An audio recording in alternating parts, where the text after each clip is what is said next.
सबसे पहले तो इस चैनल से आप लोगों को जुड़ने के लिए बहुत बहुत धन्यवाद। ठीक है, अब चलिए वीडियो को शुरू करते हैं।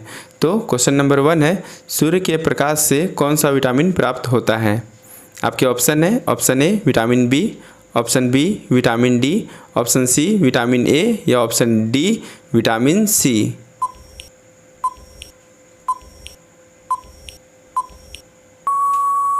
और इस प्रश्न का सही उत्तर है ऑप्शन बी विटामिन डी। जी हाँ, सूर्य के प्रकाश से कौन सा विटामिन प्राप्त होता है? Vitamin D. ठीक है, मैं प्रत्येक वीडियो में जो कार्यक्रम चलाता हूँ जिसका नाम रहता है बताओ तो जाने, उसमें मैंने आप लोग से यही प्रश्न पूछा था। ठीक है, कि सूर्य के प्रकाश से कौन सा विटामिन प्राप्त होता है, और इसका आंसर रहता है विटामिन डी। जिन्होंने भी इस प्रश्न का सबसे पहले सही उत्तर दिया है वे है ये। ठीक है, अब चलिए चलते हैं आगे क्वेश्चन नंबर 2 पे। कौन सा रक्त समूह सर्वदाता कहलाता है? आप लोग को बताना है कि कौन सा ब्लड ग्रुप ऐसा होता है जो किसी को भी ब्लड दे सकता है। ठीक है, आपके ऑप्शन है, option A B, option B O positive, option C A या ऑप्शन डी बी।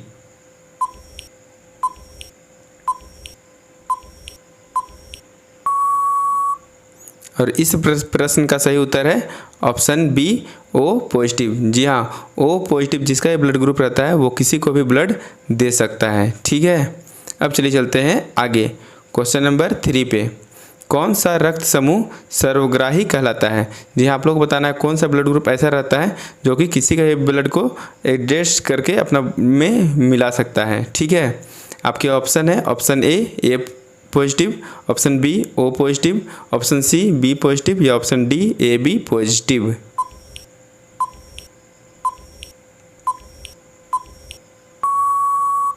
और इस प्रश्न का सही उत्तर है option D A B positive. जी हाँ, A B positive blood group वाले जो भी व्यक्ति रहते हैं वो किसी का भी ब्लड अपने ऊपर ले सकते हैं। ठीक है, और उन्हें कोई भी दिक्कत नहीं होगा। ठीक है, मैं आप लोगों के लिए एक बॉक्स यहाँ पे लाया हूँ जो कि आप लोग देख सकते हैं। इसमें कौन सा ब्लड ग्रुप किससे किससे ब्लड ले सकता है और किसको किससे दे सकता है ये भी मैंने इस पूरा टेबल में बता दिया है आप लोग को। ठीक है, तो आप लोग इसका स्क्रीनशॉट ले सकते हैं और इसे याद कर सकते हैं। ठीक है, ये एग्जाम में आया हुआ क्वेश्चन है 2 और 3। ठीक है, और 1 भी आया हुआ है। जितना भी इस वीडियो में क्वेश्चन है वो एक्चुअली में एग्जाम में आए हुए प्रश्न है। ठीक है, अब चलिए चलते हैं आगे क्वेश्चन नंबर 4 पे। मादा एनाफ्लीज मच्छर, जी हाँ, याद ध्यान से सुनिए इस क्वेश्चन को। मादा एनाफ्लीज मच्छर के काटने से कौन सा रोग होता है? आप लोग के ऑप्शन है, option A dengue, option B chikungunya, option C typhoid या ऑप्शन डी मलेरिया।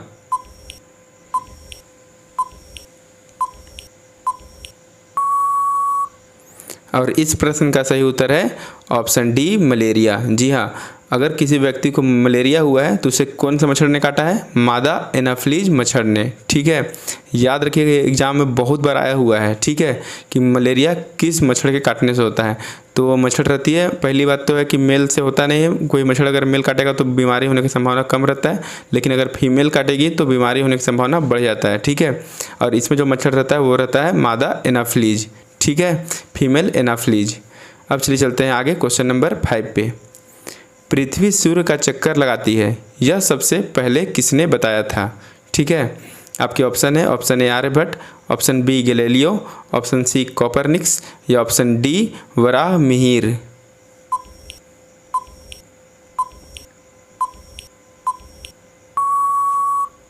और इस प्रश्न का सही उत्तर है ऑप्शन सी कोपरनिकस। जी हाँ, कोपरनिकस ने ही सबसे पहले यह बताया था कि पृथ्वी सूर्य के चारों ओर चक्कर लगाती है। ठीक है, और ये रहा उनका फोटो। अब चलिए चलते हैं आगे क्वेश्चन नंबर 6 पे। प्रकाश वर्ष का संबंध किससे है? जी हाँ, आप लोग को बताना है कि प्रकाश वर्ष का संबंध किससे है। आपके ऑप्शन है, ऑप्शन ए समय से, ऑप्शन बी खगोलीय दूरी से, ऑप्शन सी गणित से या ऑप्शन डी ऊर्जा से।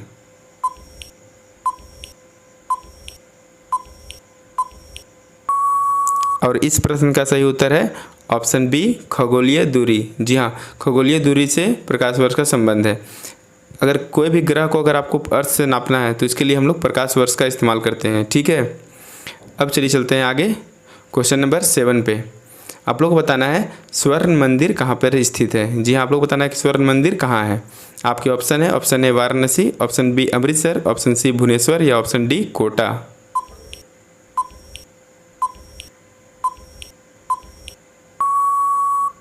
और इस प्रश्न का सही उत्तर है ऑप्शन बी अमृतसर। जी हाँ, स्वर्ण मंदिर कहाँ पे है? अमृतसर में।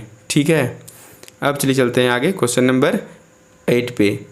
चार मीनार कहाँ स्थित है? जी हाँ, आप लोग बताना है चार मीनार कहाँ पर है। आपके ऑप्शन है option A Vijayawada, option B Jodhpur, option C Hyderabad या ऑप्शन डी राजकोट।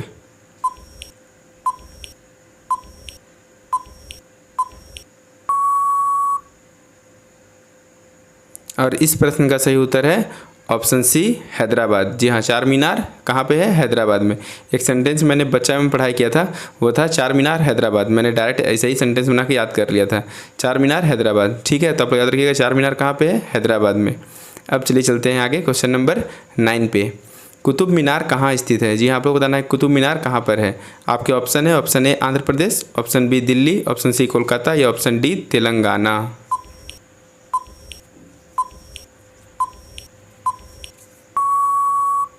और इस प्रश्न का सही उत्तर है ऑप्शन बी दिल्ली। जी हाँ, कुतुब मीनार कहाँ पर है? दिल्ली में है। ठीक है, अब चलिए चलते हैं आगे क्वेश्चन नंबर 10 पे।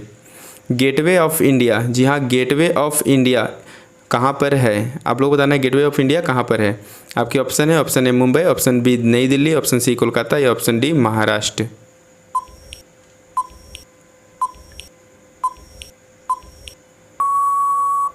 और इस प्रश्न का सही उत्तर है ऑप्शन ए मुंबई। जी हाँ, गेटवे ऑफ इंडिया कहाँ पर है? मुंबई में है। आप लोग याद रखिएगा क्वेश्चन नंबर 10 को। ठीक है, गेटवे ऑफ इंडिया कहाँ पर है? तो वो है मुंबई में। अब चलिए चलते हैं आगे क्वेश्चन नंबर 11 पे। इंडिया गेट कहाँ पर है? जी हाँ, क्वेश्चन नंबर 11 में बताना है आप लोग को कि इंडिया गेट कहाँ पर है। आपके ऑप्शन है option A Maharashtra, option B Mumbai, option C Kolkata या ऑप्शन डी नई दिल्ली।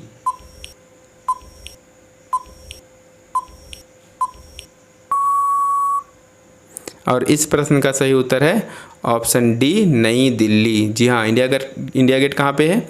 नई दिल्ली में है। ठीक है, अब चलिए चलते हैं आगे क्वेश्चन नंबर 12 पे। ताजमहल कहाँ पर स्थित है? जी आप लोग बताइए कि ताजमहल कहाँ पर है। आपके ऑप्शन है option A Agra, option B Kanpur, option C Patna या ऑप्शन डी श्रीनगर।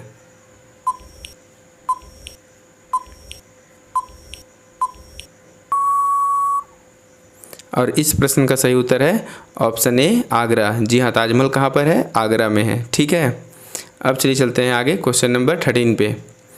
आज़ाद हिंद फौज की स्थापना कहाँ की गई? जी हाँ, आप लोग बताना है कि आज़ाद हिंद फौज की स्थापना कहाँ की गई।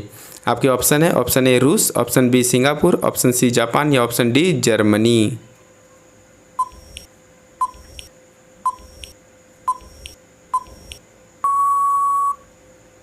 और इस प्रश्न का सही उत्तर है ऑप्शन बी सिंगापुर। जी हाँ, आज़ाद हिंद फौज की स्थापना कहाँ पे की गई? सिंगापुर में। और आज़ाद हिंद फौज का फ्लैग जो है वो मैंने आप लोग को यहाँ पे दिखा दिया है। ठीक है, जिसमें ऊपर में आज़ाद और बीच में एक टाइगर बना हुआ है और नीचे हिंद लिखा हुआ है। ठीक है, चलिए मैं आपको इसके बारे में कुछ बता देता हूँ। आज़ाद हिंद फौज का गठन पहली बार रास बिहारी बोस के द्वारा 29 अक्टूबर 1915 को अफ़गानिस्तान में हुआ था। याद रखिएगा, आज़ाद हिंद फौज का जो गठन हुआ था वो किसने किया था? स्थापना किसने किया था? रास बिहारी बोस ने। बहुत सारे बच्चे सोचते हैं कि आज़ाद हिंद फौज की स्थापना नेताजी सुभाष चंद्र बोस ने किया था, लेकिन इसका सही उत्तर है रास बिहारी बोस के द्वारा किया गया था आज़ाद हिंद फौज की स्थापना। और कहाँ पर किया गया था पहली बार? अफ़गानिस्तान में। ठीक है, आज़ाद हिंद फौज का जो पहला चरण था तो वो तो आप जान गए कि अफ़गानिस्तान में किया गया था, लेकिन आज़ाद हिंद फौज का जो दूसरा चरण था, ठीक है, जब सुभाष चंद्र बोस सिंगापुर गए थे। कहाँ पे गए थे? सिंगापुर गए थे। उसी टाइम आज़ाद हिंद फौज का सर्वोच्च कमांडर किसको बना दिया जाता है? नेताजी सुभाष चंद्र बोस को। और वहीं पे उस टाइम नेताजी सुभाष चंद्र बोस आज़ाद हिंद फौज की दूसरा चरण का स्थापना करते हैं। और कहाँ करते हैं? सिंगापुर में। कब करते हैं? 1943 में। ठीक है, तो याद रखिएगा, अधिकतर बार हम लोग नॉर्मल अगर पूछा जाता है कि आज़ाद हिंद फौज की स्थापना कहाँ की गई, तो हम लोग बोल देते हैं सिंगापुर। लेकिन अगर आप यूपीएससी का तैयारी कर रहे हैं और अगर आपसे ये क्वेश्चन पूछ दिया जाए कि आज़ाद हिंद फौज की स्थापना कहाँ पे की गई थी, तो इसका उत्तर होगा अफ़गानिस्तान में। ठीक है, सबसे पहले।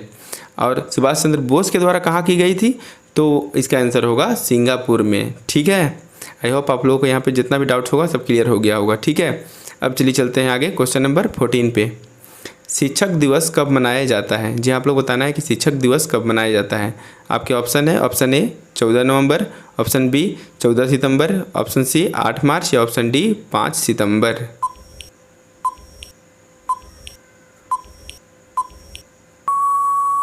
और इस प्रश्न का सही उत्तर है ऑप्शन डी 5 सितंबर। जी हाँ, शिक्षक दिवस हम लोग कब मनाते हैं? 5 सितंबर को, ठीक है।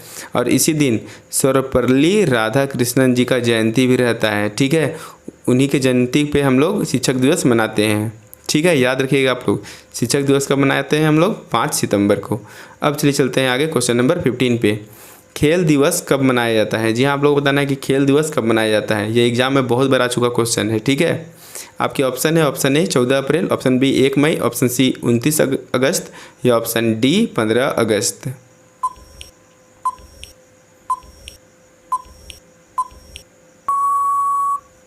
और इस प्रश्न का सही उत्तर है ऑप्शन सी 29 अगस्त। जी हाँ, खेल दिवस हम लोग कब मनाते हैं? 29 अगस्त को, ठीक है। अब चलिए चलते हैं आगे क्वेश्चन नंबर 16 पे। किसके जन्म दिवस को खेल दिवस के रूप में मनाया जाता है? जी हाँ, आप लोग बताना है कि खेल दिवस जिस दिन हम लोग मनाते हैं उस दिन किसका जन्मदिन रहता है या जन्म दिवस रहता है। आपके ऑप्शन है, option A Sachin Tendulkar, option B major Dhyanchand, option C Milkha Singh या ऑप्शन डी अभिनव बिंद्रा।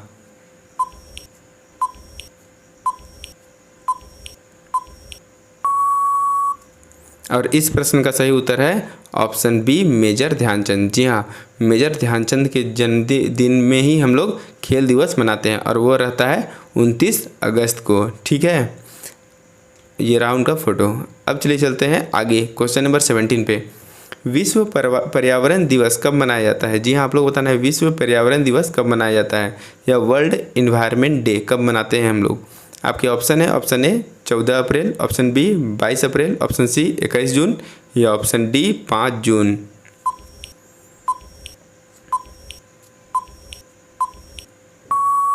और इस प्रश्न का सही उत्तर है ऑप्शन डी 5 जून। जी हाँ, हम लोग विश्व पर्यावरण दिवस कब मनाते हैं? 5 जून को, ठीक है। अब चलिए चलते हैं आगे क्वेश्चन नंबर 18 पे। करो या मरो। जी हाँ, करो या मरो का नारा किसने दिया है? आपके ऑप्शन है, option A Chandrashekhar Azad, option B Bal Gangadhar Tilak, option C Mahatma Gandhi या ऑप्शन डी नेताजी सुभाष चंद्र बोस।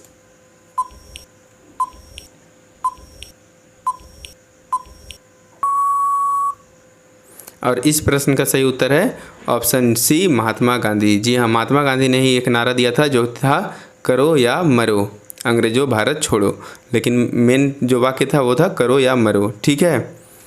अब चलिए चलते हैं आगे क्वेश्चन नंबर 19 पे। जय हिंद। जी हाँ, जय हिंद का नारा किसने दिया है? आपके ऑप्शन है, option A Mahatma Gandhi, option B Bhagat Singh, option C Netaji Subhash Chandra Bose या ऑप्शन डी बाल गंगाधर तिलक।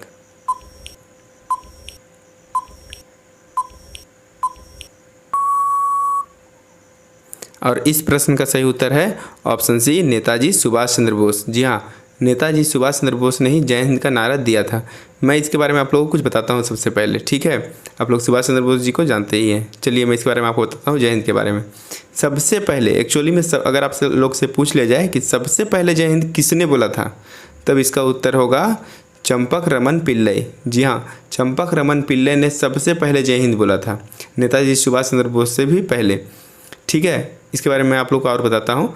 पहली बार चंपक रमन पिल्लई ने 1933 में ऑस्ट्रिया की राजधानी वियना में नेताजी सुभाष चंद्र बोस से मिले थे।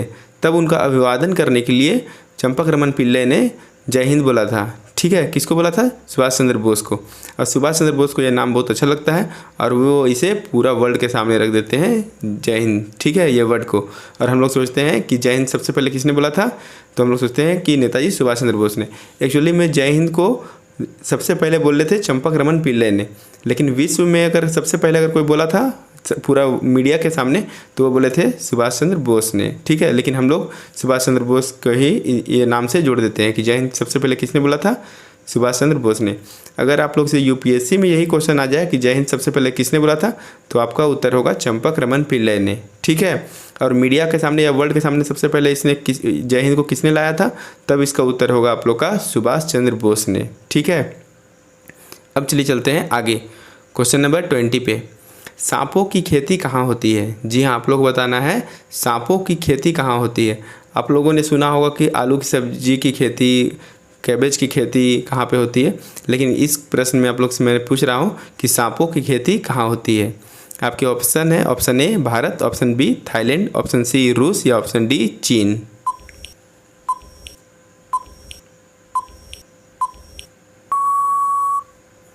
और इस प्रश्न का सही उत्तर है ऑप्शन डी चीन। जी हाँ, चीन में सांपों की खेती होती है। ठीक है, और वो गांव है जीसिकियाओ गांव। जी है, वो गांव का नाम है जीसिकियाओ गांव। ठीक है, चीन का वही गांव है जहाँ पे सांपों की खेती होती है। यहाँ पे एक्चुअली में सांपों को यहाँ पे उगाया जाता है एक प्रकार से, और उसे पूरा वर्ल्ड में बेच दिया जाता है। ठीक है, पूरा वर्ल्ड में वहाँ से पूरा सांप का बिक्री होता है। ठीक है, और इससे दवा बनाने में बहुत ज़्यादा फ़ायदा मिलता है पूरा वर्ल्ड को। ठीक है, तो अगर आप लोग से कभी एग्जाम में पूछ ले कि सांपों की खेती कहाँ होती है, तो वो होता है चीन में। ठीक है, और गांव का नाम है जीसिकियाओ गांव। ठीक है, तो अब चलते हैं आगे। अब हम लोग का जो कार्यक्रम हर वीडियो में करते हैं वो है बताओ तो जाने। उसमें आज हम लोग देखते हैं कि हम लोग से आज क्या प्रश्न पूछा गया है। तो आज का प्रश्न है, तुम मुझे खून दो मैं तुम्हें आज़ादी दूंगा। जी हाँ, तुम मुझे खून दो मैं तुम्हें आज़ादी दूंगा का नारा किसने दिया है। आपके ऑप्शन है, option A Lala Lajpat Rai, option B Sardar Vallabh Bhai Patel, option C Subhash Chandra Bose या ऑप्शन डी बाल गंगाधर तिलक। अगर आपको इस प्रश्न का उत्तर आता है तो मुझे नीचे आइए और यहाँ पे कमेंट बॉक्स में आंसर दीजिए नीचे। ठीक है, मैं नेक्स्ट वीडियो में आप लोग को बताऊंगा कि इस प्रश्न का सबसे पहले उत्तर किसने दिया है विनर के रूप में। ठीक है, मैं विनर में इस बार 3 व्यक्तियों के नाम को सिलेक्ट करूंगा। ठीक है, और तीनों को मैं आप लोग को दिखा दूंगा कि सबसे पहले इस प्रश्न का सबसे सही उत्तर किसने दिया है। ठीक है, तो आज का प्रश्न है, तुम मुझे खून दो मैं तुम्हें आज़ादी दूंगा सबसे पहले किसने कहा है, या यह नारा किसने दिया है। ठीक है, तो आज के लिए बस इतना ही। अगर आपको ये वीडियो अच्छा लगा तो प्लीज़ हमारे चैनल को सब्सक्राइब करें, साथ में बेल आइकन को जरूर दबाएं और इस वीडियो को लाइक तो ज़रूर कर दें। ठीक है, और इस वीडियो को फेसबुक व्हाट्सएप में शेयर भी ज़रूर कर दें। ठीक है, तो आज के लिए बस इतना ही। जय हिंद, जय भारत, थैंक यू।